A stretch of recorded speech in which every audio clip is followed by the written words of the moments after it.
रामराव जी के दो बच्चे थे, रूही और पवन। पवन बड़ा था और रूही छोटी थी। दोनों ही पढ़ाई में बहुत होशियार थे। रामराव और रूही की माँ लता रूही को लेकर बहुत चिंतित थे, क्योंकि रूही ने अपनी शिक्षा पूरी कर ली थी। अब उसके लिए एक बेहतर रिश्ता खोजना था। एक दिन उनके करीबी रिश्तेदार का बेटा दीपक शादी में रूही का हाथ मांगने के लिए उनके घर आया। दीपक को सभी पसंद करते थे। वह दिखने में अच्छा था और एक अच्छी कंपनी में कार्यरत था। दीपक के परिवार को भी रूही पसंद थी। फिर इन सब के बाद शादी की तारीख तय हो गई और पवन के भैया और रामराव शादी की सारी तैयारियां कर रहे थे। क्योंकि शादी नजदीक थी, सारी तैयारियां हो गई, शादी का दिन भी आ गया। पवन रूही का हाथ पकड़कर मंडप में ले आया। रूही सुंदर गुड़िया सी दिख रही थी। सुंदर नाक, आंखें, रंग गोरा, लंबी लंबी चोटी। रूही देखने में बेहद खूबसूरत थी।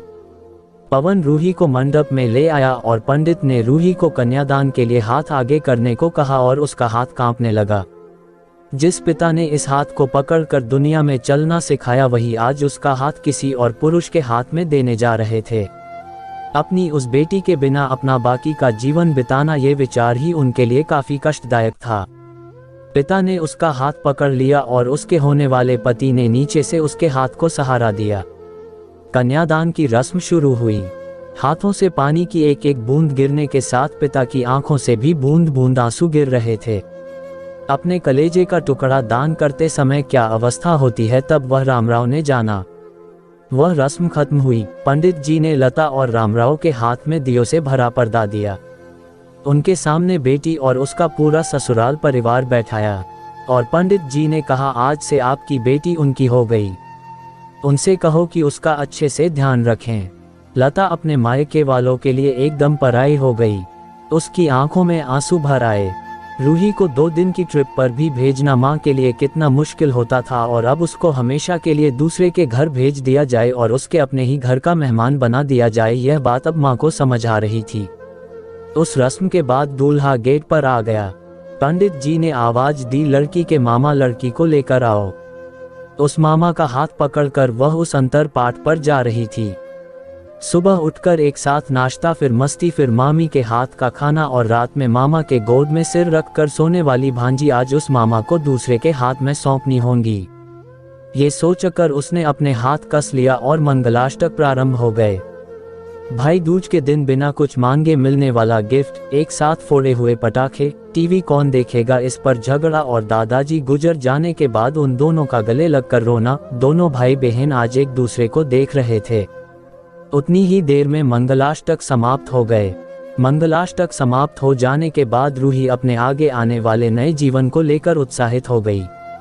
रूही ने वरमाला पहनाई और अपने पति दीपक के पास खड़ी हो गई। रूही के सामने बहुत से लोग खड़े थे। कुछ आशीर्वाद दे रहे थे और कुछ पास होकर स्तुति कर रहे थे। फोटो के लिए उसकी सहेलियां आई।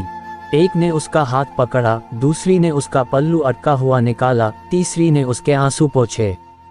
हम घर रहने के लिए आ रहे हैं, आंटी को बोलना खाना खाने के लिए आएंगे। उसे उस एक कमरे की आवाज, एक दूसरे के अधिकार और वह दिन याद आ गए जब वे एक साथ रहती थी।